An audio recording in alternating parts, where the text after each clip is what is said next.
Good morning. Good morning, everybody. It's great to see you here, and thank you for joining us. My name is ElSawy, and I'm the president and CEO of Noblis. We're a science and technology company, and you're going to see a lot of really interesting conversations today about a very important topic, and that's the whole topic of autonomy and autonomous operations. For those of you who have not participated in those events before, they're really intended to share ideas and share knowledge, but also be interactive. We'll have lots of time for you to interact with the panel and the speakers and so forth. But let me start off by setting a little context for you, and basically it starts in 1902. Where Wilbur and Orville Wright were trying to figure out how to fly.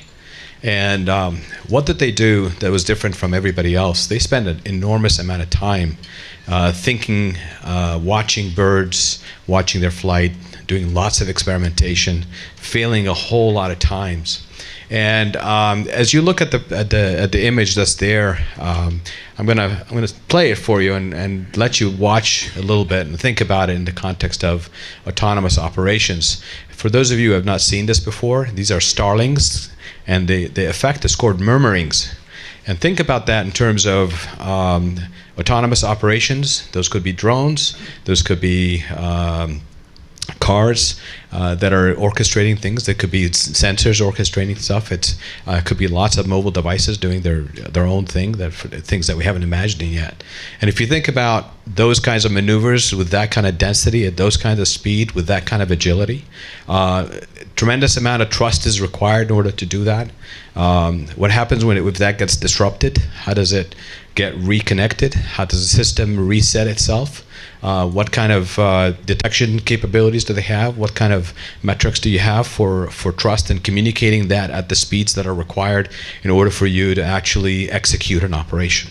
Right, so think about that, and so we do, and the reason that I wanted to set the stage the way I did is because if you think about building autonomous systems and autonomous operations and driving to autonomous operations, whether it is to increase capacity, reduce delays, increase the utility of certain economic assets that you want, deliver things with efficiency, at the top of the chart you see I have user trust.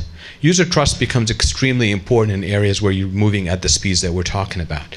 And so you need trust to maintain operational integrity. You need trust in order to maintain application trust and interoperability. At the next level, you have to think about the design requirements, and the design requirements with all the abilities that you can think about have to support that. And then you need to understand the context in the domain, whether it's air, sea, surface, or cyberspace. And then finally, you have to have an infrastructure that can support those operations and support the requirements. And so at every single level, as you think about autonomous operations, you have to do it from a systems perspective, but you also have to have a policy context that sets it apart and enables, if you will, the operations across the board. So for today, we have a wonderful program with very accomplished speakers and panelists across the board, and it really is my pleasure to start us off with at the policy level, if you will, and I want to welcome our keynote speaker, Mr. Finch Fulton, who is the Deputy Assistant Secretary for Policy at the Department of Transportation. He's going to kick off the morning. And really, the Office of the Undersecretary provides leadership in the development of policies for the department and provides advice regarding legislative regulatory initiatives across all modes of transportation. And in his role, he's responsible for coordinating departmental policy around emerging technologies, roadway safety, and vehicle automation. So he has nothing to do, basically.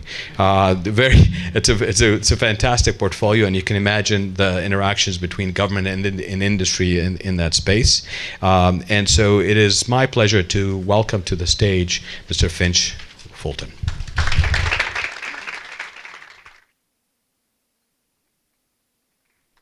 Got one. All right. Good morning, everybody. Like he said, my name is Finch Fulton. I'm the Deputy Assistant Secretary for Transportation Policy. I've been at the department for about 2.5 years, and somehow I landed the innovation portfolio, which is autonomous vehicles, drones, some of the big data initiatives, all the fun, shiny things that you can possibly get your hands on. Somehow I got lucky enough to work on all of these things. So today I'm going to give sort of a high-level overview of all the initiatives the department has going on. I know that this is a very sophisticated audience, so I don't have to explain to you the importance of automated vehicles, the impact they could have for safety, removing some of the human error that goes into the roughly 37,000 deaths that happen a year on American roadways and the greater number worldwide. You all understand this, but hopefully, I know that this is sponsored by Noblis. Thank you very much for having me, by the way. I know we have a great partnership with Noblis, all the work that you're doing with the ITS Joint Program Office. Ken Leonard's here. He's the head of the office. He'll be talking more about all those initiatives right after me. But I know it's a wonderful partnership, and we're able to do amazing things with technology. So I'm going to talk through, you all also understand how we got where we are today, but I'll briefly touch on what that is. Back in 2016, recent history, the previous administration put out a fascinating, wonderful document. It was the Federal Automated Vehicle Policy Guidance document that explored some of the big picture questions around automated vehicles, right? How are we going to certify this? What regime will work? What are the impacts? What authorities do we need to bear? What are the big picture questions that we have? It was wonderful and thought-provoking. At the beginning of this administration, we put out a document trying to build forward on how we would shape the path forward. It was ADS 2.0, and this focused on safety first. How will we prove safety for automated vehicle systems? Now, this did put a focus on voluntary self-safety assessments, which, there's been some skepticism about whether or not a voluntary regime works, especially in the beginning of these new and emerging technologies. Today we do have 17 of these that we've gotten in. We just got 2 more this week.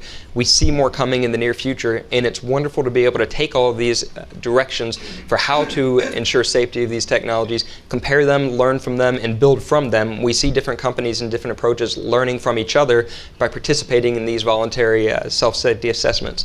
These are the areas that we ask them to focus on. Sorry, I can't quite see.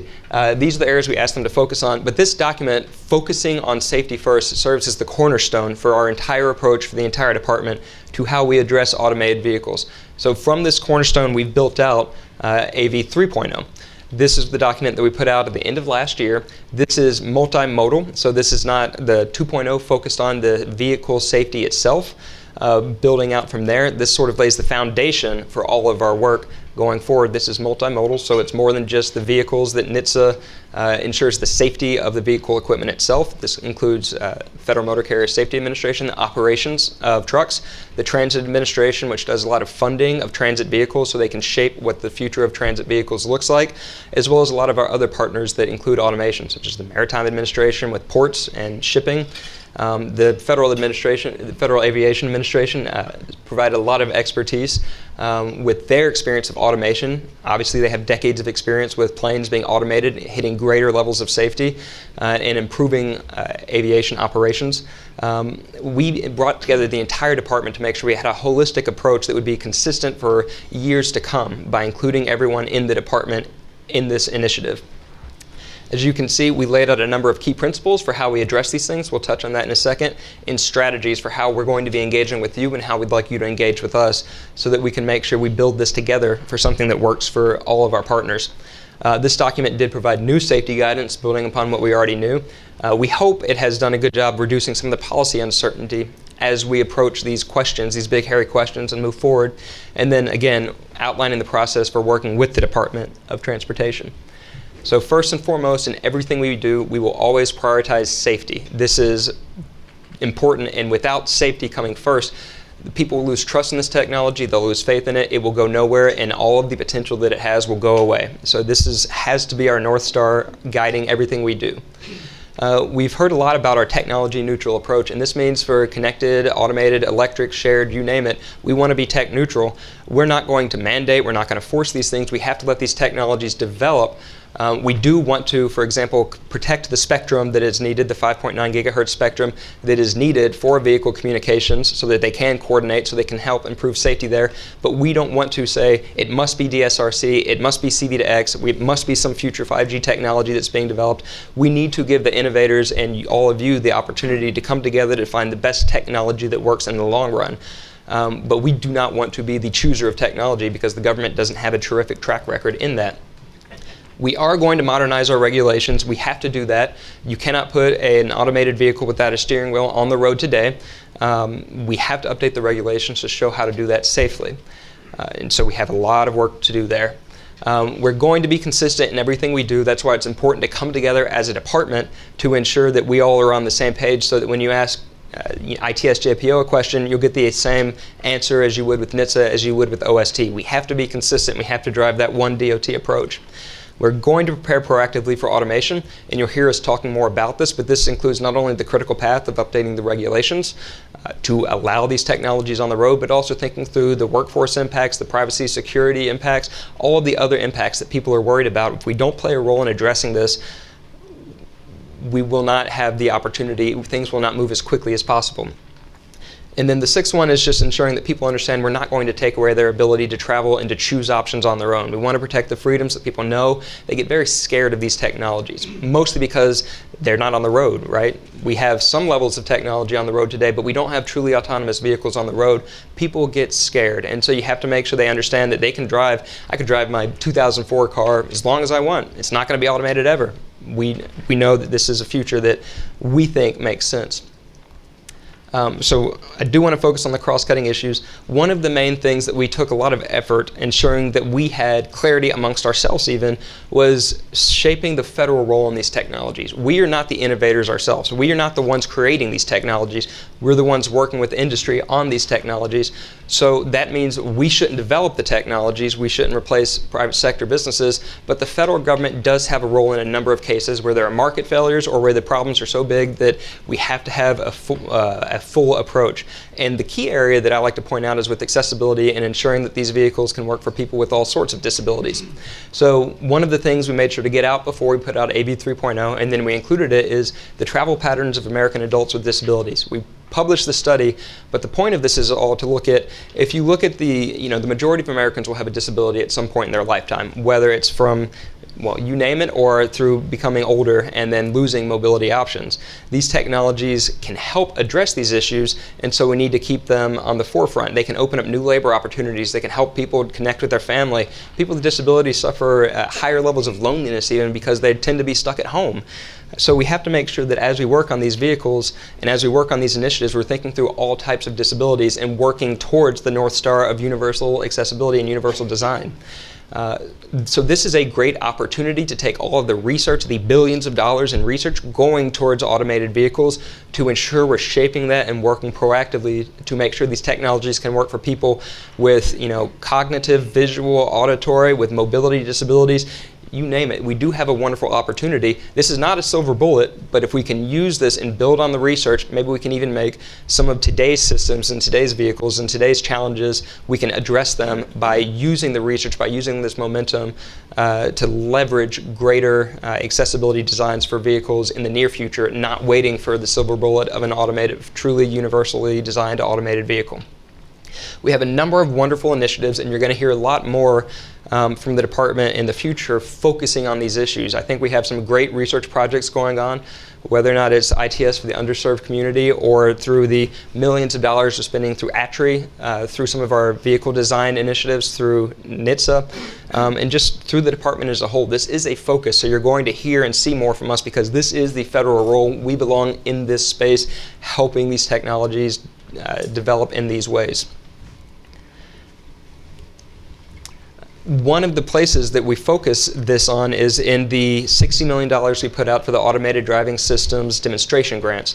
So we received 73 applications. The application window closed in March, and we hopefully, I keep learning that soon in government doesn't mean the same thing as it meant in my previous job, but soon I think we'll be able to make some awards. But one of the key focus there was, well, I should say first and foremost, it's the ability to demonstrate these technologies safely so people can see them, touch them, understand them, learn from them, develop a community for all the people who will be involved in these technologies to work together to allow the type of operations they feel comfortable with to happen in their communities. This was a key part of the applications. They had to show everyone was on board. And this is something we learned from the drone integration pilot program that the FAA has been conducting for a year and a half, 2 years now. where the key factor there was you having to bring in the community. The FAA could probably preempt communities on everything in the air that they want. That doesn't mean people will accept it. And then if you don't get the acceptance of the actual public, they will revolt against it, they'll work with Congress, the technology will fail, and all the potential will go away. It is critical to let these technologies be introduced to the communities that are eager for them in ways that they want, that is collaborative, so that it is not rejected.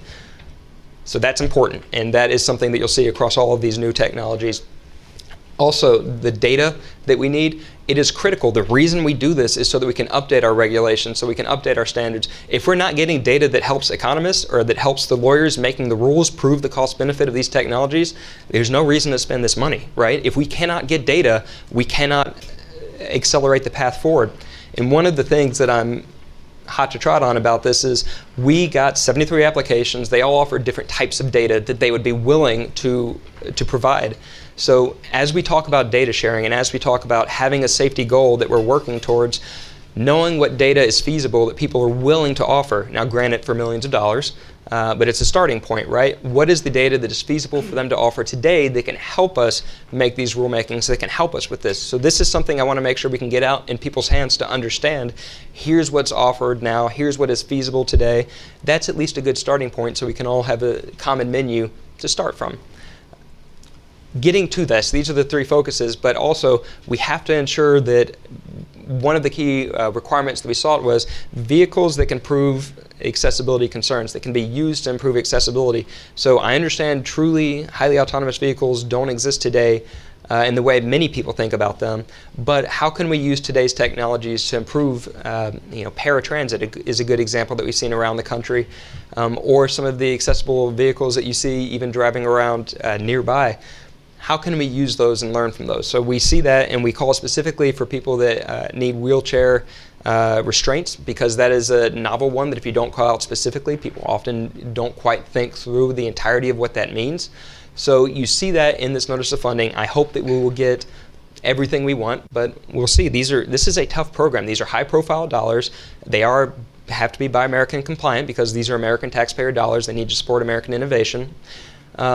The data requirements are tough. I don't think everyone has known that this has been a big problem, but it is tough to make sure that what people promise can actually be delivered. And that's something that Ken and his team have been working closely on for the entire department on this initiative. That's tough, and that is not easy. So it's very interesting. Again, it's coming out government soon, but we have a lot to learn from this program. One of the other areas that Congress has been keen on, that the community has been keen on, that our union partners have been keen on, is ensuring that we're preparing for and thinking through the impacts to the workforce of these technologies. So we're conducting a study alongside the Department of Labor, Health and Human Services, and the Department of Commerce, which will come out government soon, but we're close, I think. So this is focusing first on the impacts to truckers, and then second, impacts to truckers and transit operators. We will address things like package deliverers that aren't true long-haul trucking, things like ride-sharing, taxi services, in a second part of the study that'll come after we get the first one out and receive feedback on it. But what we've seen, it's been interesting, and I'd say just highlight that there's 6 things in general that I think impact the nature of the turnover with what people need to be considering as they look at workforce impacts of automated vehicles, specifically to truckers. One is the technology has to be there. We can't predict when that'll be. Depending on who you ask, they may think it's very soon, or they may be like, it's going to take some time. But the technology is not there today, right? So if you're looking at workforce impacts, it's not today. The starting point is not today. The technology has to develop. Secondly, the shape of what the trucking industry looks like, right? Only 10% of the trucking industry are these major companies that do, I don't want to name drop, major companies that have more money to invest in fleets of trucks. So only 10% are these major companies that will probably be the first to invest based on what we hear in these technologies. So that makes up a small part of the trucking fleet. 90% are those 10 trucks or less mom and pop shops. They buy their trucks typically from the major industry partners after 7 years, 10 years, 13 years, after they've been used significantly. That's when the fleet turns over to the secondary market, the 90% of the market. So go ahead and add a decade to what you may have already been thinking and expecting about when that might happen. By the way, I say things like a decade. We're not trying to predict when this is going to happen. We know, we don't know. So, but think through that time period. And then look at who mans those trucks, or look at who the truck drivers are themselves. They tend to be people that are choosing this as a second job. They tend to be in their 50s and 60s, right? So we're not talking about a trucker today being impacted. We're talking about somebody that's choosing this as a second profession that has options, or can get training, or can be ready for this, right? The Department of Labor has tons of programs that they're making sure are included in this to ensure people can get the training they need, either for a different complexity of trucking or different types of jobs. One of the things that we've seen is, new technologies. ATMs are an easy one. They certainly changed the way banks operate, but there have been more people employed by local banks because of ATMs than have been displaced, so jobs grew. These people choosing this industry, these opportunities, will be able to choose different types of jobs or the same type of job. We don't know when that turnover will be, but the point is we have an opportunity to engage people making choices, not worrying as much about somebody having something pulled out from under them. And it's also worth noting that truckers of today, averaging 50 or 60 years old, they might, decide to retire before these technologies come on board anyway. So that's something that the Teamsters and AFL-CIO and our partners that we've brought into the room have been telling us and thinking through these problems with us. It's also worth noting that we have a shortage of truckers. The scope of it is differing depending on who you ask, but the American Trucking Association says it's 50,000 trucker shortage today. That number is projected to go up to, I can't remember if it's 110 or 130,000 by 2030, but the point is there's more demand. The demand for freight's increasing, the demand for package delivery is increasing. Federal Highway has put out their household goods survey, and we just see that the number is increasing dramatically to the point where people are taking fewer trips from their home to go get goods because Amazon does it for them, right? I always have to remind myself not to name drop companies, but the point is people travel less to go pick up goods because it comes to them. This impacts the amount of need we need for freight, for trucking, for logistics. That demand is only going up from what we see. Don't know if that'll continue, but these are things you have to keep in mind as people are concerned as we talk to our partners about what this technology could mean. So this is interesting to me. I think hopefully we'll get this out this summer in the near future. But one of the things that we included in AV 3.0, and one of the things that's important, is this is not the first time the department has faced concerns over people losing their job because of automation. The FAA has dealt with this going back to the 70s, 80s, 90s as these technologies have developed. And what do we see today? Pilots are still very highly valued. They're very highly respected. There's still a shortage of pilots. They're well paid. This automation improved their lives in many ways. It improved safety. It improved the quality of their jobs. And they still exist. So, we don't know exactly what will happen, but we have seen this before. We've seen echoes of this. I did already talk about the spectrum, but I cannot emphasize enough how much focus that we've put on this, because it is very important that all of our industry partners speak up about the potential for safety, the potential for connectivity, the potential for efficiency that this bit of spectrum can play, and the technologies that are being developed and are in place today to take advantage of it. We do need to see greater widespread use of this band, but it's not to say that the $700 million that DOT has put in place to support this, the massive amount that our state and local partners have put in, all the projects that our industry partners have put in that utilize this band, we're at the point where these are going to pick up more and more as time goes on. We need to make sure that this band is preserved for traffic safety purposes. So if you're also interested in this, you might want to pay attention to opportunities to make sure that your voices are heard on this subject as well. This is the map that is included in AB 3.0, but sort of points out where around the country what deployments are planned. But again, it's the message that it's not like this isn't being used. It's like people are developing the technologies to get it, and at some point you'll hit that tipping point where all vehicles are included in there potentially, right? Our industry partners are interested in including these technologies. So, as we look at everything the government's doing, we have a number of initiatives. One is we have our comprehensive plan that Congress has been urging us to put forth. We addressed it in a few ways. As part of that comprehensive plan, you have to look at all of the actions that the department needs to take, all the actions that our industry partners need to take, all of the actions our state and local partners need to take. But in all of that, you have a critical path, right? Because we can do everything we want, but if we do not update the regulations, we will not get there. So we have actions, but we have critical path. So we're developing a comprehensive plan that puts all this together. It will include your input. We have to have the best minds in these technologies give us their best guess as to what the step-by-step progress looks like. But these are the building blocks that we're working from, right?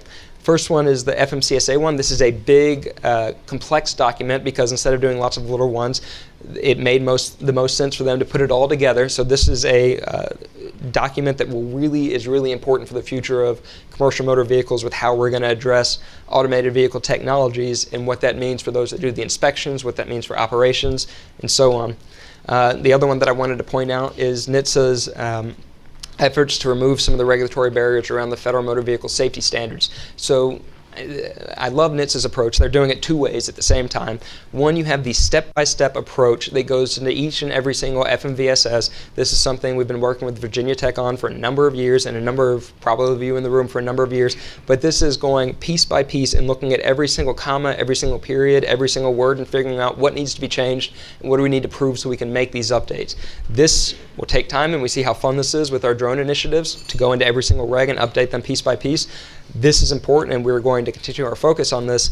But one of the things that I also love is we call it Heidi's Principles. This is Heidi King, our Deputy Administrator of NHTSA. And she's trying to say, if we know we're going to have to make performance-based rules, we know we're going to have to do variable testing to figure out how to do it, we know we're going to have to do research to figure out how to do that, and we know the technology has to develop with us along the way so that we can get there. Well, what are the performance-based rules we need to follow? The vehicle has to get from point A to point B. It has to protect the passenger. It has to not hit people or things on the outside of the vehicle, and it has to follow all laws. Well, that sounds a lot simpler. Obviously, it's complex in the way you have to actually prove that a vehicle can perform to these levels, but we're also trying to get comment and build pathway there so we can figure out how do we incorporate something that's simple that my parents can understand, the rules that how these things are operate. How can we take that so we're not just taking the step-by-step, comma-by-period approach, but also saying, let's look at a new way to do this. Maybe there's a better way. Maybe we decide, it's all for naught, we need to do it this other way anyway, but we're exploring both pathways because we want to make sure that we have a system so that these vehicles can continue to evolve over time and not be stuck with prescriptive requirements that you have to go back again and again to update. Part of the critical path and part of the way this will develop, we have two opportunities in front of us that we've received comment on. One is the Neuro petition, and this is around package delivery vehicles, right? So if you have the big, complex, hairy operations of moving people, what are the rules and what are the requirements that can change if there's no person in the vehicle, right? You don't need rear view mirrors. You don't need a lot of things to protect passengers. You don't need to put a seatbelt in there if no one's ever going to be in there. But right now, the rules don't allow for it because they're not performance-based and they never considered vehicles without people. So this is a great opportunity to take comment on to provide exemptions. When you provide an exemption, you put a number of requirements on things that include data sharing and the like. Allowing these, if this should be approved, it would allow these vehicles to operate on the road so we can learn from them and be able to create new categories for types of vehicles or types of operations that it doesn't make sense to put every requirement on. This is also something we learned from our drone world where they're looking at all the requirements that don't make sense for aviation. When you have a small drone instead of a plane that's landing in front of us here, you don't need all those rules, so how can we do that? The other one is General Motors. This is more of I guess it's not right to call it a classical vehicle, but this was the first petition for exemption for an automated vehicle that we got in, and the reason it's been helpful is because it helped us figure out, all right, as we go through this process, what doesn't make sense anymore. We took action to fix the process or make it better last year by changing the Rule of Completeness. What this rule essentially meant was that anytime the department receives a petition for an exemption, they get to decide when it's complete, and the clock doesn't start till then. Well, if you have clocks and you have these deadlines and you're supposed to put this emphasis on it, you just don't ever declare it complete. And so we've had petitions that sat in the department for 7 years, 10 years. They just never declared them complete because they didn't want to work on it. And that's not the way government's supposed to work. So we removed this requirement. When we get these in now, the clock starts and we got to start working on it. We put it out for public comment. So it better be game ready because we're not going to fix it. We're not going to deem whether or not you're complete. When people come to us for an exemption petition now, it's going public right away. So they better be ready. You go straight to final exam, right? And I think this is good. This is a way you can improve government by removing unnecessary burdens and streamlining the system. It makes sense when people see real ways we're improving the process. So that petition has been super helpful. It's been on our dockets for too long, but it's because we changed the system itself to make sure we can handle these in the future. So I've talked through our approach, taking that cornerstone of safety, laying a foundation so we have a one DOT approach to this, looking at both the critical path and all the other things that are vitally important to gain public trust and to ensure that we're proactively thinking about these technologies. One other thing that I want to bring up is it's fascinating how much we don't know about what the federal government's already doing to support these technologies, because I can talk pretty knowledgeably, about what DOT is doing. Ken can talk even more knowledgeably, I'm sure, about what DOT is doing. But I couldn't really tell you what DOD is doing, and I have a hard time telling you how DOJ addresses these issues. We've been working with Labor and Health and Human Services and Commerce, but what we've done is we're starting to work in an interagency fashion through the White House to start simple. We have to take an inventory of all the actions the federal government is doing around rules, around research, around initiatives, pilot programs, so that we can put it all in one place so everyone understands the entire ecosystem of the federal government for what's going on. We can align these things, we can ensure we're all on the same page, we can accelerate things. The Department of Energy has hundreds of millions of dollars they're spending on technologies that can enable automated vehicles in the way industry is thinking about doing it. Wouldn't it be great if we were all better aligned so that their $100 million, we could put $2 million on top of it and suddenly get something that's fascinatingly useful for our rulemakers and for our industry.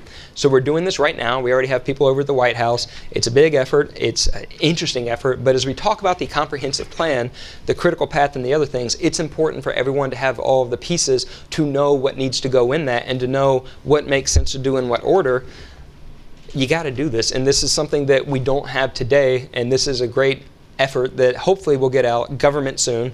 I still don't know what that means, but it's something we're working on in real time, and it really, I think, will help shape the path forward. So the department is doing so many tremendously interesting, exciting things that I'm just excited to work with you all on. So I have like a minute left to take questions, but if you have hard questions, Ken's coming on a minute after me, so you can ask him those. But thank you all very much.